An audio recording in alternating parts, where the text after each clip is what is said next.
What is up, you guys? It's ECP, and I have my friend Jousy.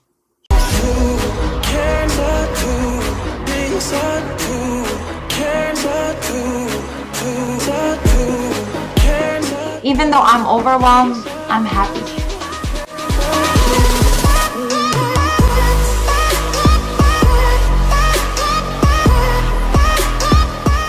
So, Jousy, can you tell the ECP audience and introduce yourself? Hi guys, my name is Jousy. It's spelled Jousy, not like it sounds, but yeah, that's how you pronounce it. Thank you for having me. Oh, thank you for being here, actually. Where are you in life right now? Well, I'm at a great place. I'm currently working, just focusing on that. Growing every day, just enjoying. Enjoying, okay. Like, do you go to school or do you? Not currently, but currently? My job allows me to get a career out of it. Oh, really? Yeah. Nice. And like, where do you work at? I'm currently an orthodontic assistant. So from the hands-on training that I get there, I am able to get my certificate. Oh, certificate, nice. Yeah. So you'll be certified and everything like that. Yeah, you just have to collect hours. You know how it is. Okay, you're an orthodontist assistant, and where do you see yourself probably like about 2 to 5 years from now? Yeah, working on it. I mean, it's great because you actually get to learn a lot. Sometimes you feel like the orthodontist yourself, but it's not like the actual career, but it's just great because you learn every day. It's a surprise every day. So I do see myself, getting my certificate, expanding myself, and just learning, because that's what it's all about. Okay. Do you face any struggles while you're doing it? Yeah, there are, because it is a very hands-on job. You just have to make sure that you try your best to be delicate with the patient. You're putting your hand in their mouth. So you have to make sure that, you're making sure that you're being sensitive and you're not being too strong. You're not making them go through the pain, because orthodontics is already painful as it is. Oh, really? Yeah, it just hurts to get your braces adjusted sometimes. So, you're trying your best to focus and just be there for them. And then there's a lot of clientele involved? There is, and it's from children to adults, and it's a great thing, because you can see the difference between what kids go through with them and what adults go through with them. As you get older, it does get a little painful, because I've had them in both stages of my life, as a kid and as an adult. So you can see the difference. It gets a little more painful as we're older. Oh, really? And then there are different phases for it. Like, children can start with their first phase and then go into a second phase. Orthodontics, it's very, very interesting. What do you mean by the phases? Well, for example, they would have, when they're young, they would have braces under teeth, and then they get it removed, and then we wait until, let's say that certain teeth had to grow out still, or some teeth had to fall off first in order for the others to come in. And then when they're a little older, they go into a second phase, which is when they're what do you call them when they're not the baby teeth anymore? Baby teeth. The permanent. When the permanent teeth come in, then they go again into they get braces again, and that's when the final treatment is done. Okay, that's pretty crazy, actually. Yeah, it is. It's super interesting. I didn't know that. I thought, you get braces once in your life and that's it. No, you can have you get them more than once, because baby teeth are not gone yet. Exactly. Like I see teenagers getting their braces done, but then I see older adults getting their braces too, and I'm like, that's really interesting. Like, I didn't even know that. I didn't even know you can get braces when you're older, but you can too, because if they're not happy with their teeth, you can still do it. And if you're not careful, because let's say you got them when you were a teenager, and then there's a little molds that are called retainers that you're supposed to wear post-treatment. And let's say you don't wear them for a while, your teeth can shift back to how they started, or they can just shift a little bit, and you have to go into treatment again until you learn to properly wear retainers, so they don't go back to original shape. Oh, okay. And have you ever heard of the Invisaligns? Yes. So what's your take on them? What's your take on them with Invisalign and I would say, from my personal experience, because I have braces right now, and I did one Invisalign because I think it's great. You don't get to see the braces, so it's just awesome. But it's for certain people who qualify. For example, my dentist always told me, you don't qualify for Invisalign. You have your teeth are crooked. You need some surgeries done for your teeth. Braces, it's a better choice.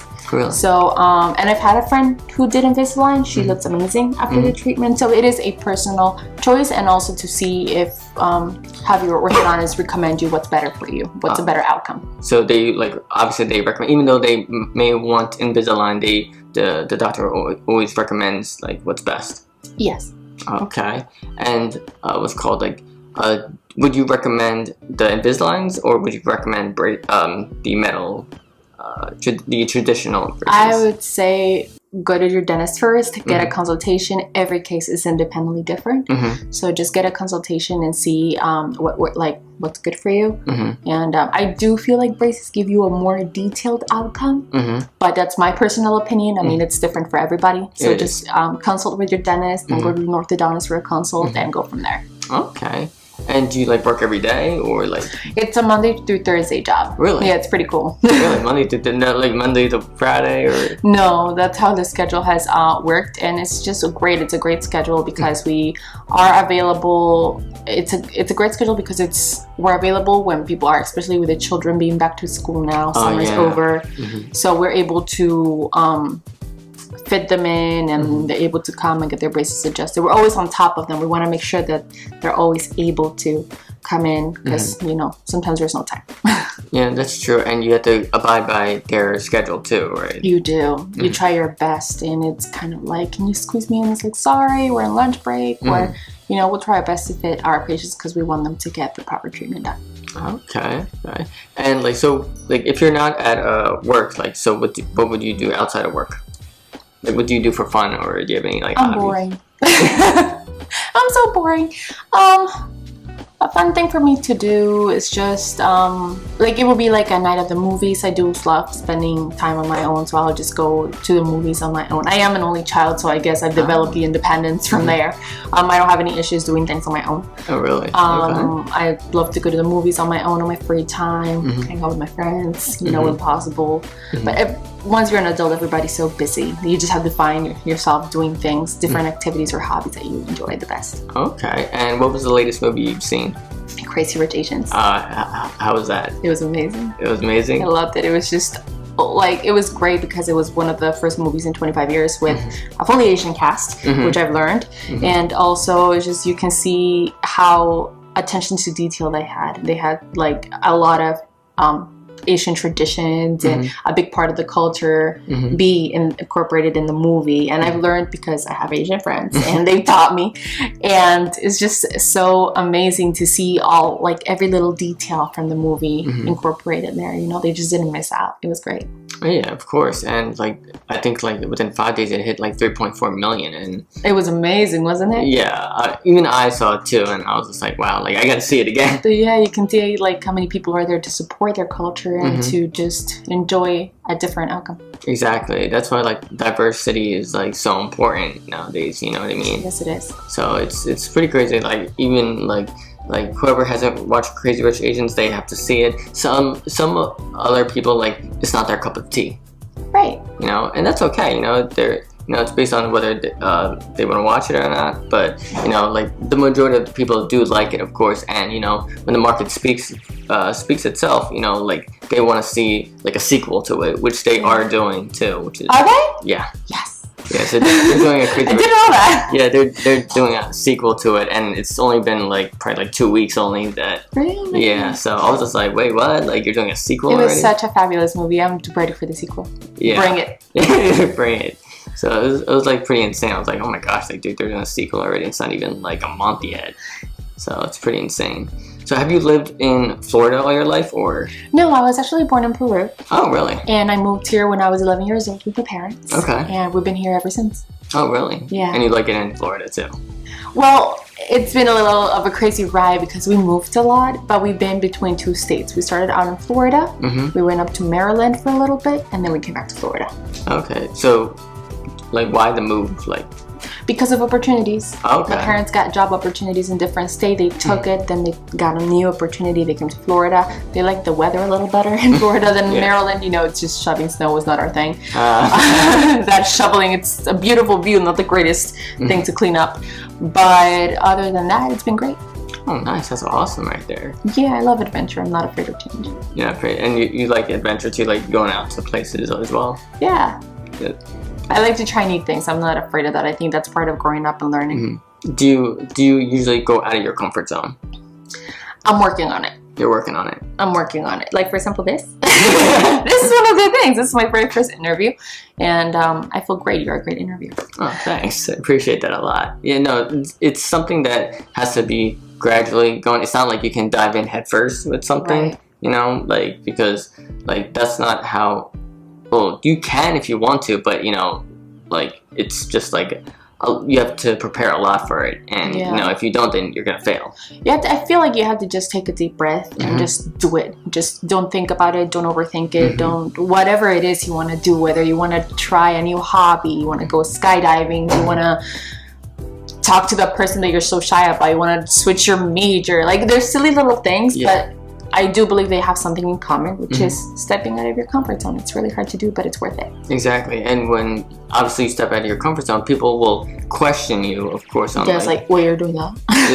it's like, what are you doing? And everything. Like, they want to get updated, but then it's like, you're doing what? Like, why? Like, why are you doing this? Because I want to. It's like, you know, when you're stepping out of your comfort zone, a lot of people won't do it because it's the fear.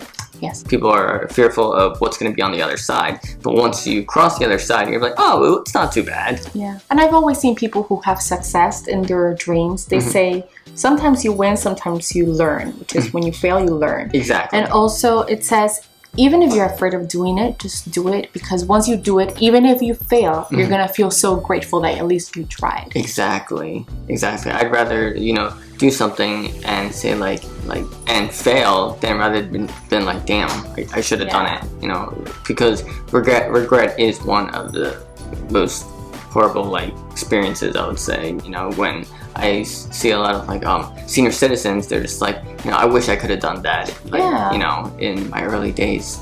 But I mean, like, depending like on how old you are, and I don't even think it's a matter of age really, where you just have to do it. Like, no matter what age you are, you just have to put it on your bucket list and just go for it. You know, so that's how it should be. But like I said, it all comes down to fear on what people will think you should just do instead. So yeah, that would be my take on it. And you know what's the funny thing that I found out from people? They don't care. Sometimes they say, oh, what are they gonna think? Oh my god, they're gonna say, wow, I'm so weird, or how dare I? And then all of a sudden you look at people, they are so busy with their own lives, they don't have time to look at you. Okay, fine, they're gonna look at you. Let's say that you posted something successful or something you tried on social media, which is open to so many others, you know, whether you're private or public. And all of a sudden people are gonna be like, for 2 seconds they're gonna be like, oh, she's doing that, probably have an opinion on their head, but then they're gonna be like, okay, what was I doing? Like, they're genuinely so focused on their own life sometimes that it's kind of like, oh, what was I fearing? You know, everybody's so busy with their own life, trying to figure out their own ways, that here I am worried that they're gonna think something, and they really don't give a damn. They don't care. Yeah, exactly. Like, because the thing is that if you're gonna care about other people's opinions, you're already lost. You know, just facing life as you keep on going. Like, don't let anyone stop you from doing what you want to do. And, you know, you just gotta make things happen, even if people aren't going to be there with you or not. Making sure that, you know, like, if you're going to reinvest in yourself, you gotta make sure that you do it, because the only person that's going to succeed is yourself. Because no one is gonna like control your happiness but you. Yeah, and all these words might sound cliche because, you know, you have a lot of people, especially now on social media, everybody wants to be a philosopher, they want to be an inspiration, which is cool. You know, you have to, sometimes you just need somebody else's example to start on your own, which is amazing. You know, that's how we grow, that's how we learn. But also be aware of what your goal is. Just because you see somebody be successful online and just have their own success, just be aware of what you want out of life, whether it's more or less than what they have. It doesn't matter. Whatever is success to you, whatever fills you with happiness, whatever career it may be, go for that. Use the example of others to be successful, like hard work, persistence, not giving up. But do make sure that you do not copy their goal, because we are all independent humans with our own minds. So just make sure that your goal is your own for you to achieve, and whatever it is, it's great because it's what makes you happy and what you want to do in life. I couldn't have said it any better. For reals. Jousy, it was definitely awesome. Thank you so much. This is so cool. It's such a first. First, yeah. I mean, it's first of everything. So. I know, right? Yeah, so it was definitely great meeting with you. Thank you for doing this interview with me and everything like that. Do you have any shout outs? Hi, Mom. I think that's a typical one. Hi, Mom. Thank you so much. I think we should end it with a hug. Oh, yes. There we go. There, get it in. Bye, guys. See ya.